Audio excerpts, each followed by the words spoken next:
I had built my life around Diana. 20 years of marriage, 2 beautiful daughters, a house that looked like something out of a dream, financial stability. Everything that society told me was the picture of success. And for the longest time, I believed it. But illusions are fragile things. They shatter with the slightest touch. That touch came on a Friday afternoon. I left work early, excited about the rare chance for a quiet weekend alone with my wife. Sabrina was away on a school trip, and Jolyn had just started her first year at university.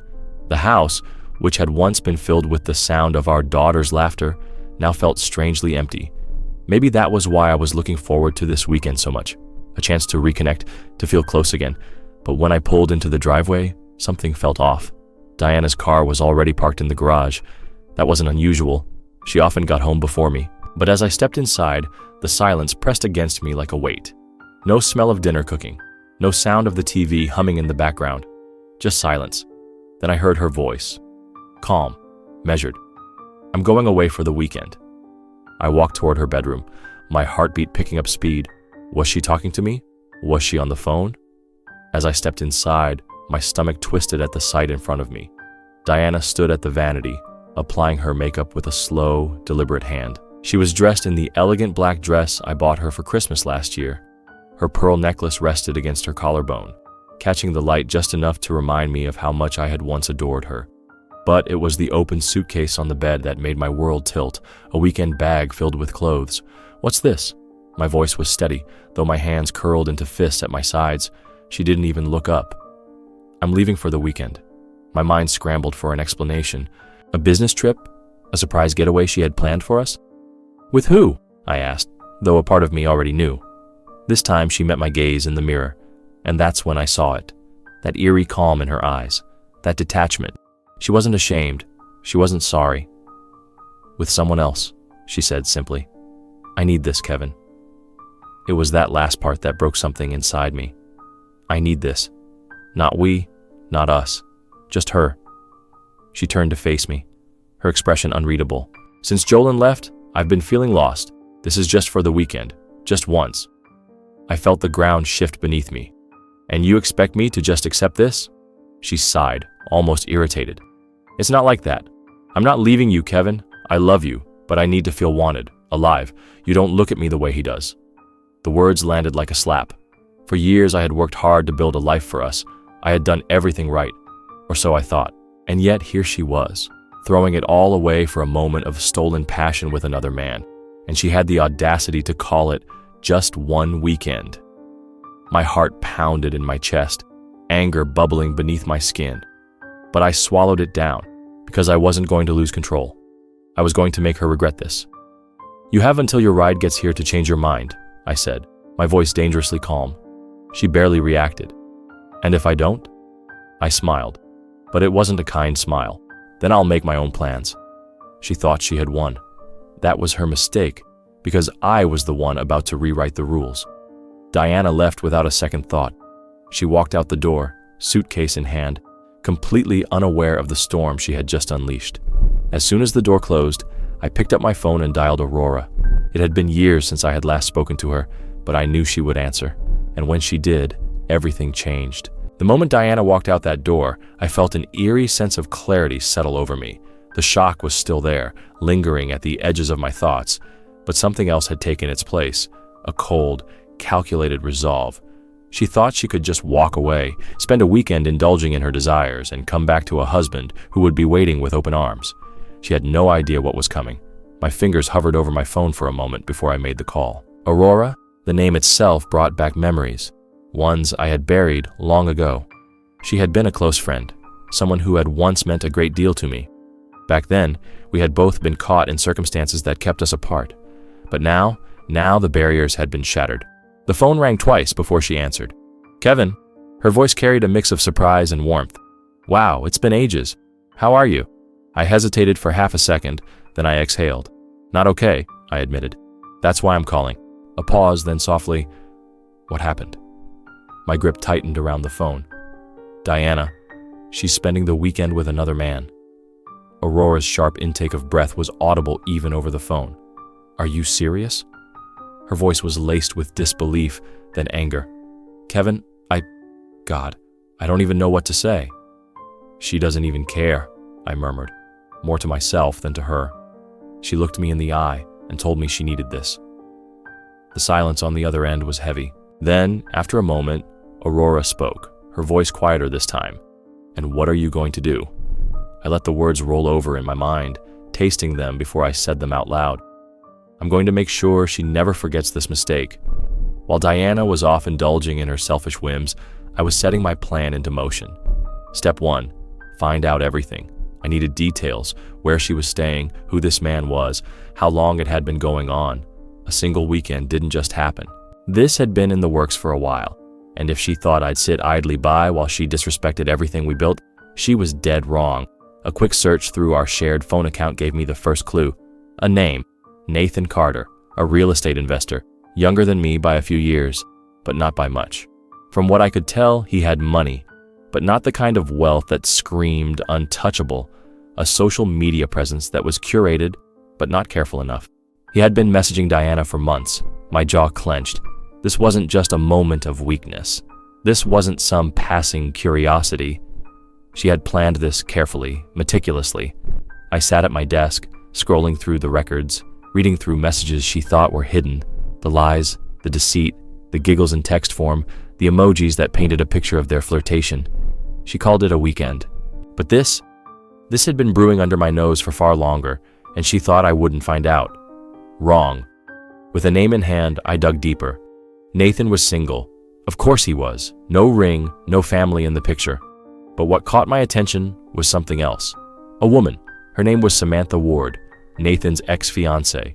They had been engaged, had plans, until abruptly their wedding had been called off. Curious, I kept searching, and then I found what I was looking for, a comment on an old post. Betrayal isn't something you walk away from. It's something you carry until you're strong enough to hand it back.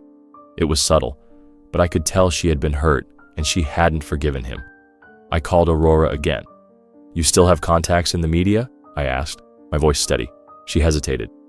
"A few. Why?" "I need to find someone. A woman named Samantha Ward." There was a pause, then the quiet sound of a chuckle. "Kevin, what exactly are you planning?" I exhaled. A storm. Diana thought she had the upper hand. She believed that after a little weekend away, she'd return home, and I'd still be waiting for her. Maybe a little wounded, maybe a little angry, but ultimately hers. She was wrong. While she was out tangled in another man's sheets, I was preparing my counterattack. Aurora managed to track down Samantha. As it turned out, she was more than willing to talk. Nathan had betrayed her in much the same way Diana had betrayed me. He had promised her forever, only to throw it away for something fleeting. So I made her an offer. "You want revenge?" I asked her. A slow, wicked smile curved on her lips. "More than anything." And just like that, the game changed. Sunday evening, Diana walked through the door, suitcase in hand, acting as if nothing had happened. She smiled at me, tilting her head slightly. "See?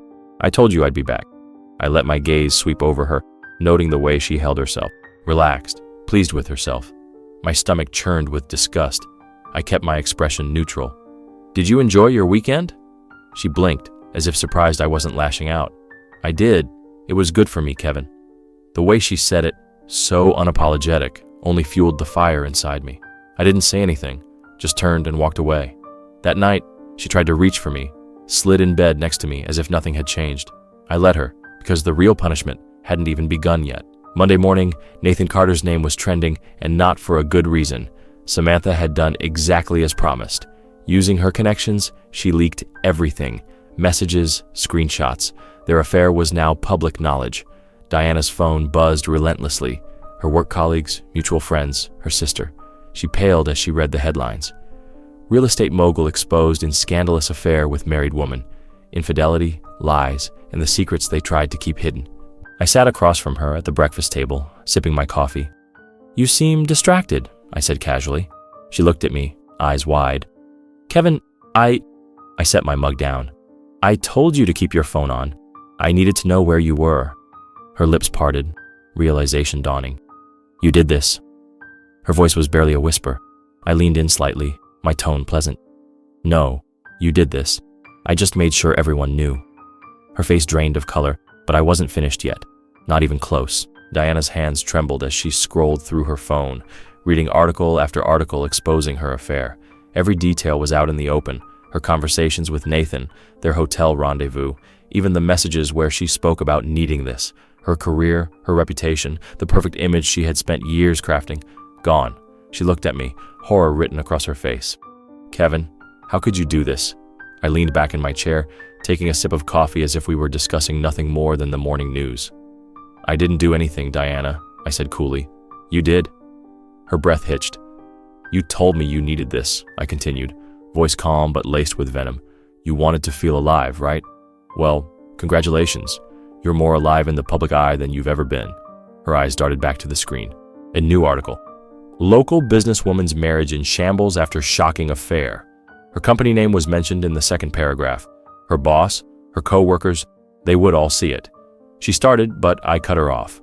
"I'm filing for divorce," I said, my voice devoid of emotion. "I suggest you start looking for a good lawyer." She flinched, as if I had physically struck her. The power dynamic had shifted. For the first time, she was the one left scrambling. Diana went to work that morning, desperate to do damage control, but there was no salvaging this. Her boss called her into his office within an hour of her arrival. "Diana," he said, rubbing his temples, "I don't know what the hell you were thinking, but this mess is bad for business." I don't care," he snapped.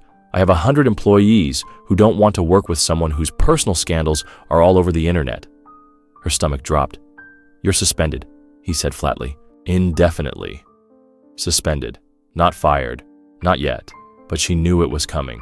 She staggered out of the office, past colleagues who avoided her gaze. Her phone buzzed again. Messages from family, from Sabrina, from Jolyn. Her daughters knew, and that was when the panic truly set in. Nathan wasn't faring much better. Samantha had made sure of that. The exposé on his past relationships painted a grim picture of a serial cheater who preyed on vulnerable women. Investors started pulling out deals. His business began to crumble. And then came the final blow. His biggest client, one that accounted for over half of his revenue, cut ties with him publicly. The humiliation wasn't just personal, it was financial. And that's when I knew he'd come for her. It happened on Wednesday night. Diana came home late, her face pale. "Nathan is furious," she whispered, dropping onto the couch. I smirked. "Oh, he doesn't want to be the knight in shining armor anymore?" She didn't respond, but I already knew. Nathan had cut her off. No more hotel meetings. No more stolen kisses. No more empty promises. She had destroyed our marriage for this man, and now he didn't even want her. The next morning, I left an envelope on the kitchen counter. She saw it the moment she woke up. Diana hesitated before picking it up, flipping it open with shaking hands. Her breath caught. Divorce petition. Her head snapped up. "Kevin, please, I'm done." She moved toward me, desperation in her eyes. "We can fix this," she pleaded. I laughed in her face. "You think there's anything left to fix?" I said, my voice dripping with amusement. "You broke this marriage, Diana. You threw it away for a man who doesn't even want you anymore." Tears welled in her eyes. "Save it," I interrupted, stepping past her. "You made your choice. Now live with it." Diana might have convinced herself that I would eventually forgive her, but there was one thing she hadn't counted on. Our daughters. Jolyn called me that evening. "Dad, I saw the articles." Her voice was shaking. "Is it true?" I exhaled. "Yes." Silence. Then softly, "I don't ever want to see her again." Sabrina wasn't any different. She refused to even speak to her mother. Diana lost them that day. For good. Diana thought she was just losing me. She didn't realize she was about to lose everything. The divorce terms were brutal. She lost the house. She lost access to our shared accounts. She was drowning in legal fees. And just as I predicted, her job let her go. With her reputation in shambles, no one wanted to hire her. She had nothing, and I made sure of it. Diana tried to reach out to Nathan one last time. I knew because I had someone watching. She showed up at his apartment, begging for him to take her in. He didn't even let her inside. "Are you kidding me?" He sneered. "You're toxic. I lost everything because of you." She cried, begged, and he shut the door in her face. That was the moment she realized. She had ruined her life for a man who never cared about her. Months passed. The divorce was finalized. She lost everything. One evening, she showed up on my doorstep, thin, exhausted, hollow. "Kevin," she whispered. I leaned against the frame, arms crossed. Why are you here?" Tears spilled down her cheeks. "I have nowhere else to go." I tilted my head. "Sounds like a you problem." Her lips trembled. "Please." I let the silence stretch. Then finally, "You were my wife," I said, my voice quiet but firm. "But you're nothing to me now." And with that, I shut the door in her face. For the last time, Aurora and I met up shortly after the divorce was finalized. She had been there through it all. And for the first time in years, I felt something I hadn't in a long time: peace. I didn't know what the future held, but I knew one thing: I would never let someone like Diana ruin me again. She never recovered. Jobless, friendless. Her daughters refused to speak to her. She was a cautionary tale, a woman who threw away everything for a moment of passion. And in the end, she was left with nothing. Revenge wasn't about anger. It wasn't about violence. It was about making sure she felt the weight of every decision she made.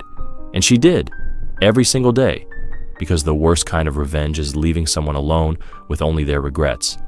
And that's exactly what I did.